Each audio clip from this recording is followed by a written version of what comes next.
जाने कितने लोग हैं जो यह सपना देखते हैं कि एक दिन जिंदगी हसीन होगी।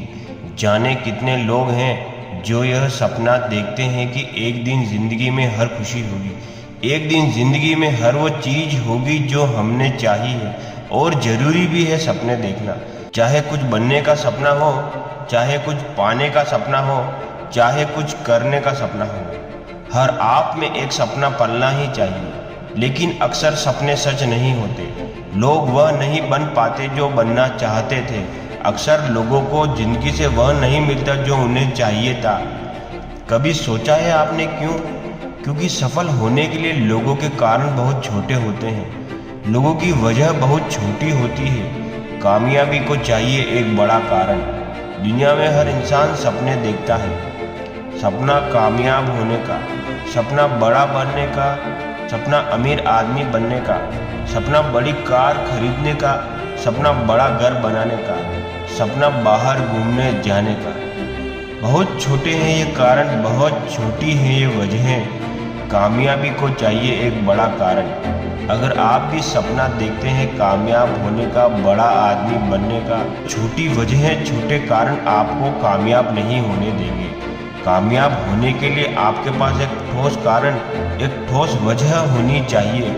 आपको पता होना चाहिए कि आपको कामयाब क्यों होना है। सपने पूरे करने का रास्ता, अपनी मंजिल, अपने मुकाम तक पहुंचने का रास्ता बहुत लंबा है। इस रास्ते पर चलते हुए आप गिरेंगे, इस रास्ते पर चलते हुए आप थकेंगे, इस रास्ते पर चलते हुए मुश्किलें भी आएंगी। आपका हौसला भी टूटेगा, आपकी हिम्मत भी जवाब देगी। लेकिन अगर कामयाब होना है तो इस रास्ते पर बिना रुके, बिना थके चलते रहना होगा। गिरे तो गिरकर उठना होगा, मुश्किलों का सामना करना होगा, हौसला और हिम्मत भी बनाए रखनी होगी। लेकिन लोग यही नहीं कर पाते। बहुत जल्दी थक जाते हैं, हार जाते हैं, छोड़ देते हैं कोशिश करना। पता है क्यों? क्योंकि उनका सपना तो बड़ा होता है मगर उसके पीछे का कारण छोटा होता है। उनके सपनों की वजह बहुत छोटी होती है। अगर आपका सपना बड़ा है तो आप एक नहीं 100 बार भी गिरकर उठ सकते हैं। अगर आपकी वजह बड़ी है तो आप एक नहीं 1000 मुश्किलों का सामना कर सकते हैं। क्योंकि एक बड़ा कारण आपके हौसले को पहाड़ जैसा बुलंद बना देता है। क्योंकि एक बड़ी वजह आपकी हिम्मत को चट्टान जैसा मजबूत बना देती है। मुझे पता है बात थोड़ी टेढ़ी है और मुश्किल है, और जब बात मुश्किल हो तो अक्सर कहानियों का सहारा लेना पड़ता है ताकि आसानी से समझा और समझाया जा सके। बात थोड़ी पुरानी है। साल था 1990, तारीख थी 11 फरवरी। जापान के टोक्यो शहर में मुकाबला था बॉक्सिंग का, जहां 2 बॉक्सर आपस में भिड़ने वाले थे।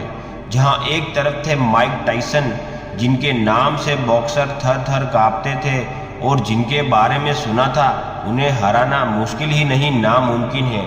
माइक अपने पिछले 37 मुकाबलों में से एक भी नहीं हारे थे। वहीं दूसरी तरफ थे डगलस बस्टर, जिनसे लोगों को ज़्यादा उम्मीद नहीं थी। वहाँ लोग माइक टाइसन को जीतते हुए देखने आए थे। लेकिन उस दिन डगलस ने तो कसम खाई थी कि वह हारेंगे नहीं। वह बहुत हिम्मत और हौसले से लड़ रहे थे। लेकिन 8वें राउंड में माइक टाइसन के एक पंच से वह जमीन पर गिर पड़े और किसी को उम्मीद नहीं थी कि वह शायद दोबारा उठ खड़े होंगे। लेकिन वह दोबारा खड़े हुए और 10वें राउंड में उन्होंने इतिहास रच दिया। डगलस ने माइक टाइसन को, बॉक्सिंग के भगवान माइक टाइसन को नॉकआउट कर दिया। और जानना चाहते हैं डगलस ने यह कैसे किया? क्योंकि उनके पास उस दिन एक बड़ा कारण था, उनके पास एक बड़ी वजह थी। डगलस अपनी माँ से बहुत प्यार करते थे। उनकी माँ चाहती थी कि उनका बेटा माइक टाइसन को हराए। उन्होंने सभी से कह रखा था कि एक दिन मेरा बेटा माइक को जरूर हराएगा। लेकिन मुकाबले के ठीक 1 महीने पहले उनकी माँ चल बसी। डगलस चाहते तो उस दिन टूट सकते थे, लेकिन उन्होंने खुद से एक वादा कर लिया, अपनी माँ के लिए लड़ेंगे। उन्होंने खुद से एक वादा कर लिया, अपनी माँ का सपना पूरा करेंगे। उन्होंने अपनी माँ के लिए अपनी पूरी ताकत झोंक दी। उन्होंने अपनी माँ के लिए पूरी हिम्मत झोंक दी। उस दिन उनका कारण उनको लगने वाली हर एक चोट से बड़ा था। उस दिन उनकी वजह उनको लगने वाले हर एक पंच से बड़ी थी। और यही वह तरकीब है, यही वह तरीका है कामयाब होने का। आपको भी चाहिए एक बड़ी वजह, एक बड़ा कारण। इंसान के पास है वह कारण, बस जरूरत है उसे तलाश करने की। सोचिए आपके पिता, आपके अब्बू ने आपके लिए कितनी कुर्बानियां दी है। सोचिए आपकी माँ, आपकी अम्मी ने कितनी रातों को आपके लिए जागना किया है। देखिए दुनिया में कितने लोग हैं जिनके आप काम आ सकते हैं। ढूंढिए वह कारण आपके पिता के फटे जूतों में, ढूंढिए वह कारण आपकी माँ की बुरी उदास आंखों में, ढूंढिए वह कारण आपकी पत्नी की, आपकी बीवी की उदास आंखों में, ढूंढिए वह कारण आपके बच्चे की जिद में, ढूंढिए वह कारण किसी रोते हुए गरीब बच्चों की आंखों में, ढूंढिए वह कारण वतन की खस्ता हालत में। कहीं से भी ढूंढिए, कैसे भी ढूंढिए वह कारण जो आपके अंदर आग लगा दे। ढूंढिए वह कारण जो आपको कुछ कर गुजरने पर मजबूर कर दे, क्योंकि यही वह तरकीब, यही वह तरीका है जो आपके और हम सबके सपने पूरे कर सकती है।